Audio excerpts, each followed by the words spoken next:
Anima کنت، میں جہاں کہیں بھی ہوں. حضرت عیسیٰ نے اپنی کتاب کا ذکر بھی کر دیا، اپنی نبوت کا ذکر بھی کر دیا. آگے فرمایا وَأَوْصَانِي بِالصَّلَاةِ وَالزَّكَاةِ مَا دُمْتُ حَيًّا، کہ مجھے رب نے نماز کا حکم دیا، زکوٰۃ کا حکم دیا جب تک میں زندہ ہوں. وَبَرًّا بِوَالِدَتِي، اپنی نبوت کو بیان کیا، اپنی تعلیمات کا ذکر کیا، پھر آگے اپنی ماں کی پاک دامنی اور عظمت کو بیان کیا. وَبَرًّا بِوَالِدَتِي، مجھے رب نے نیکی، ماں کے ساتھ نیکی کرنے کا حکم دیا ہے.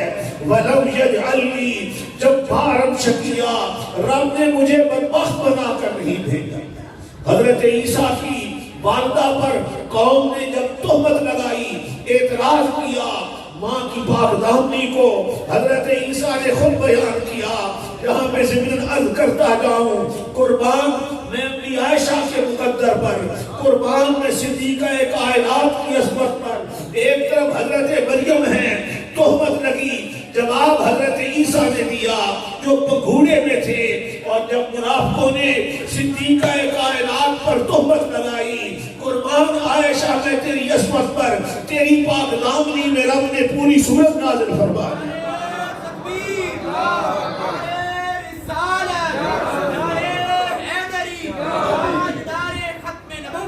اب حضرت عیسیٰ علیہ السلام نے یہ سارا ذکر کرنے کے بعد اپنی پیدائش کے دن کی عظمت کو بیان کیا.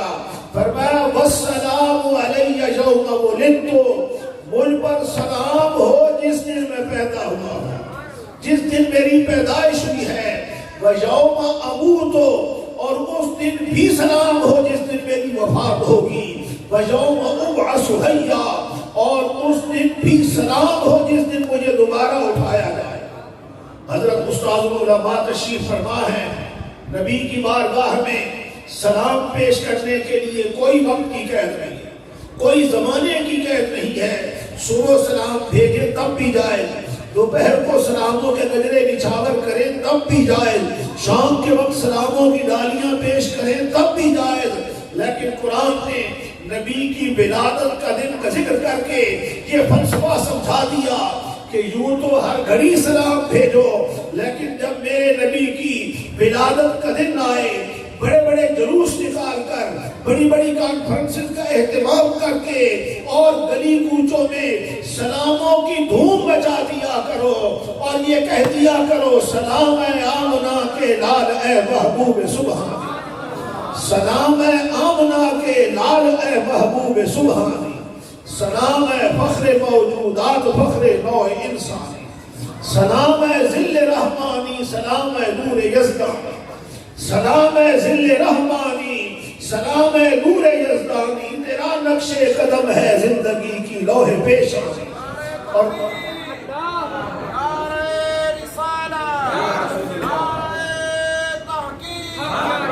تیرے آنے سے رونق آ گئی گلزار ہستی میں، تیرے آنے سے رونق آ گئی گلزار ہستی میں، شریک حال قسمت ہو گیا پھر فضل ربانی. اور خدا اللہ رب العزت نے خود بھی کو میلاد کا ذکر کیا اور اس کا جواب بھی قرآن سے لے لیتے ہیں.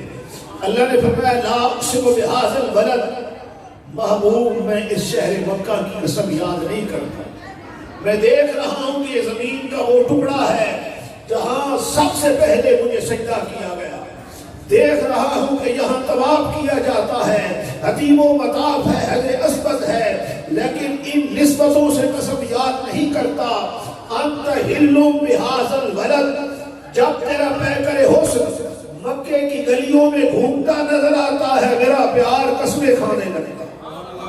آگے فرمایا ووالد، قسم ہے والد کی. اب والد سے کون مراد ہے؟ کسی نے کہا حضرت آدم ہے، فرمایا ان کی قسم. کسی نے کہا حضرت ابراہیم ہے، فرمایا ان کی قسم. کسی نے کہا حضرت اسماعیل ہے، فرمایا ان کی بھی قسم. کسی نے کہا حضرت عبداللہ ہے، فرمایا ووالد.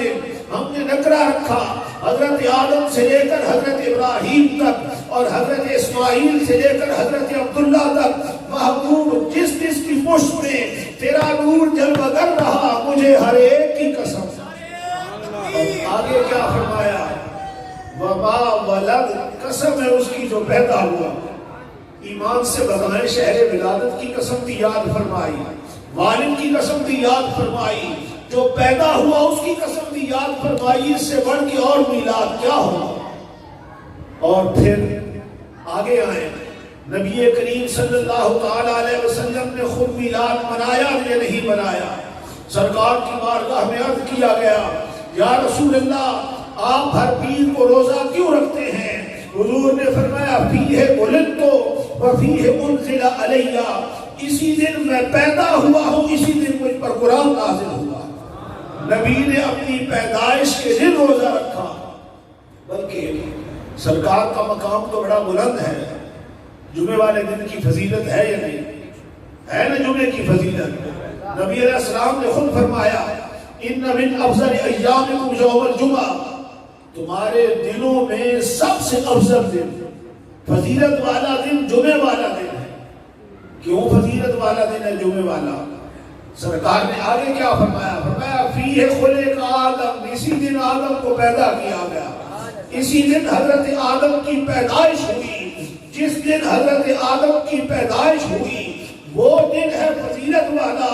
تو جس دن میرے آقا تشریف لائے، جن کے صدقے جناب آدم کی توبہ قبول ہو رہی ہے، ان کی ولادت کا دن بدری کے اولا فضیلت والا دن ہو۔